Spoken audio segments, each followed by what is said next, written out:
Assalamualaikum. Why billing companies need an employee retention policy?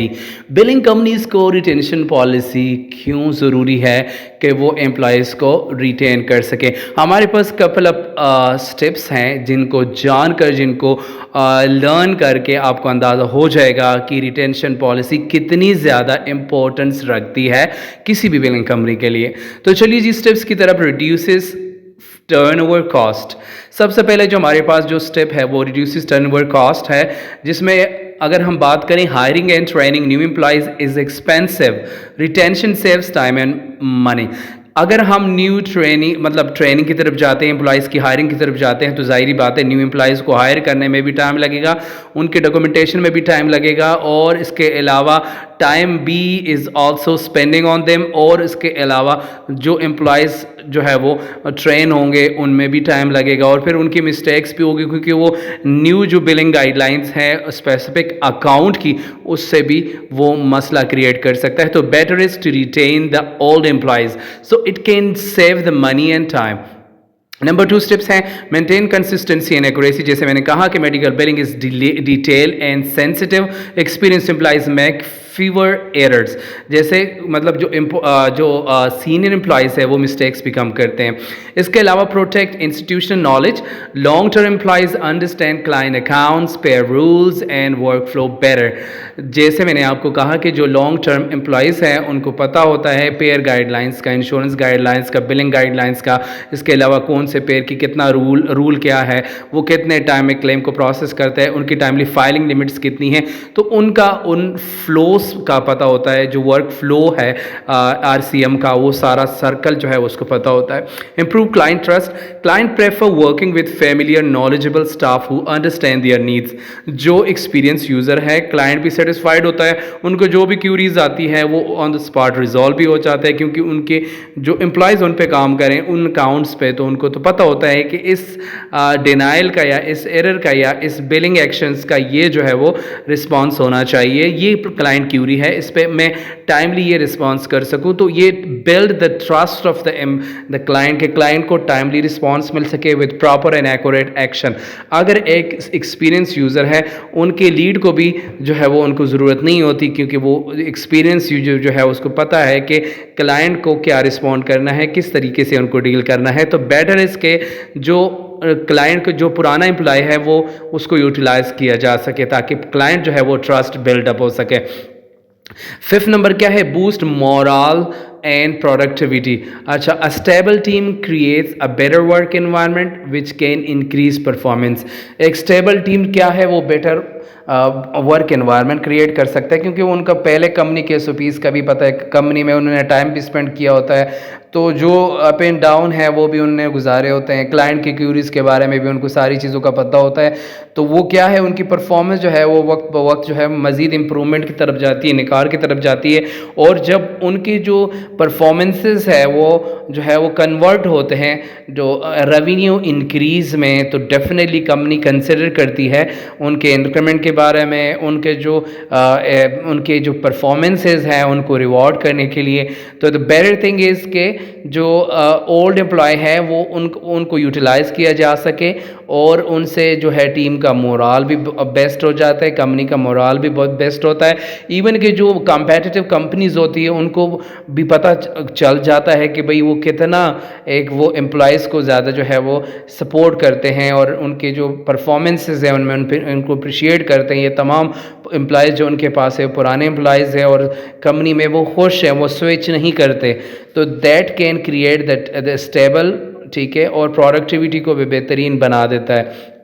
तो मैं यही कहूँगा कि द बेटर थिंग इज़ कि पुराने एम्प्लॉय को जो है वो रखा जाए, जिससे he can create and boost of the moral an environment and also increase the performance of the teamwork. So both of it is very important. अब जब हायर न्यू एम्प्लॉयज़ और रिटेन एक्सपीरियंस वंस, ये भी एक question बनता है कि यार न्यू एम्प्लॉय को भी हायर करना चाहिए या पुराने एम्प्लॉय को रिटेन करना चाहिए। तो एक तो रिटेन बहुत ज़रूरी है, मैंने जैसे उनके कुछ स्टेप्स आपको बताए, लेकिन साथ साथ हमारे पास जो है वो न्यू एम्प्लॉय का आना भी ज़रूरी है। तो retain experience employees when they have deep knowledge of billing software, payer rules and clients. हम क्या करते हैं, जो पुराने एम्प्लॉयज़ हैं उनको क्यों रिटेन करते हैं, क्योंकि उनके पास तो एक्सपीरियंस होता है, नॉलेज होता है, इसके अलावा सॉफ्टवेयर का नॉलेज होता है, पेयर रोल्स का पता होता है, क्लाइंट्स के बारे में पता होता है, तो they need to be retain. They are efficient and have proven records, और उनके रिकॉर्ड से भी जाहिर होता है कि वो is the best performer of the company.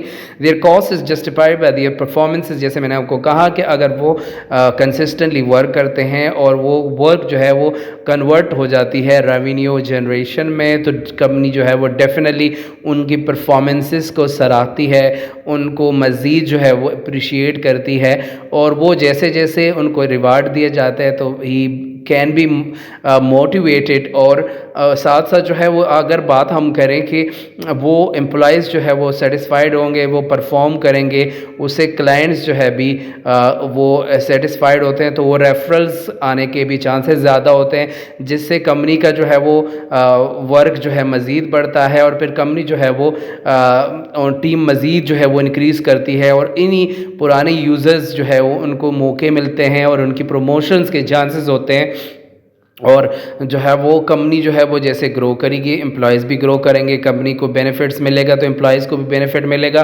क्योंकि हर कंपनी में जो बिल्कुल कुछ ऐसी कंजूस लोग जहाँ पे ओनर्स होते हैं, वो भी सोचते हैं कि यार मेरी रेवेन्यू इंक्रीज़ किए, इन लॉयल एम्प्लॉयज़ ने they delivered, we should appreciate the performance of those employees. So the better thing is कि वो जो है परफॉर्मेंसेस को हमेशा से वो खराज तहसीन पेश करते हैं, ताकि वो एम्प्लॉयज़ उनके साथ मज़ीद काम कर सके, स्टे कर सके।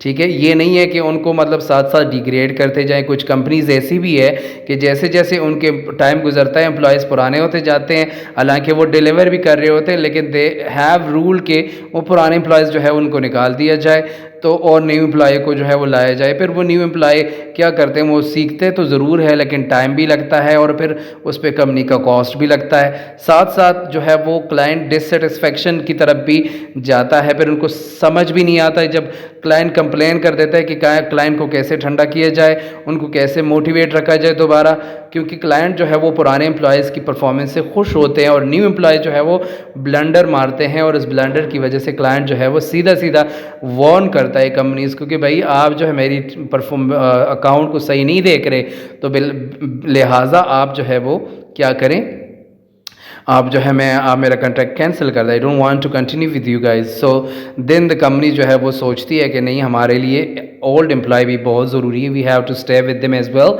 But we have to hire new as well which can work for new काम जो आता हमारे पास आता है, न्यू वर्क जब आता है, then they can utilise there and they can be जो है वो वहाँ पे अपेंड हो जाते हैं।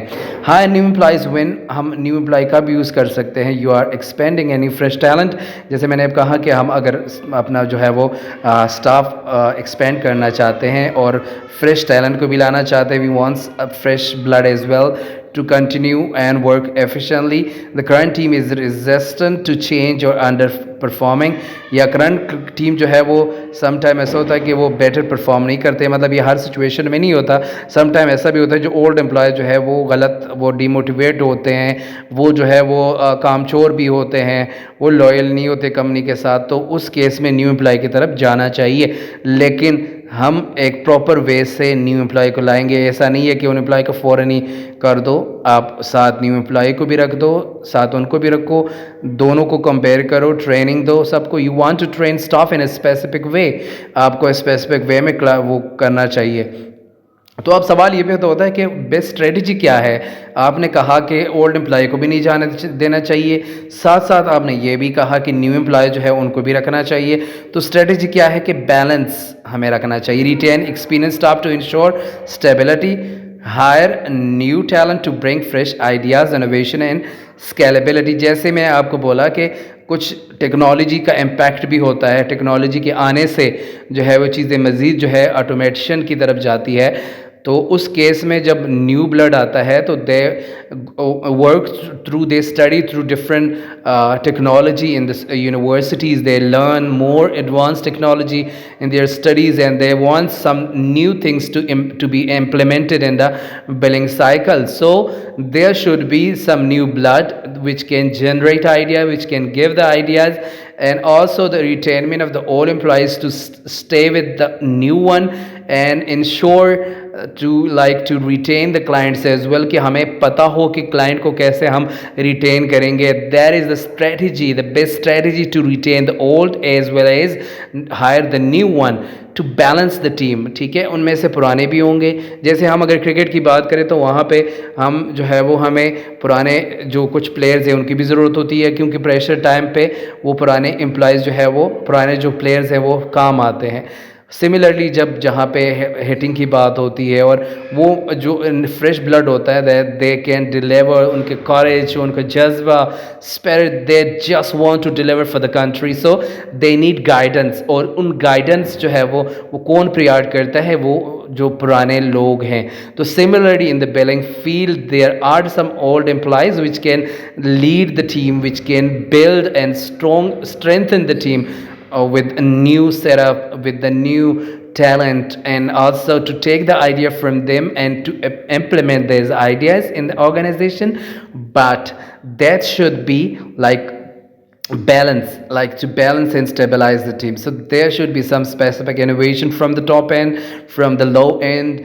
और बेहतरीन आइडिया ये है कि जो न्यू आए हुए हैं उनसे भी आइडिया लें कि यार कैसे हम इम्प्रूव कर सकते हैं. आपके पास कोई आइडिया है तो हमारे साथ शेयर करें, उनकी आइडियाज़ को आप यूज़ करें.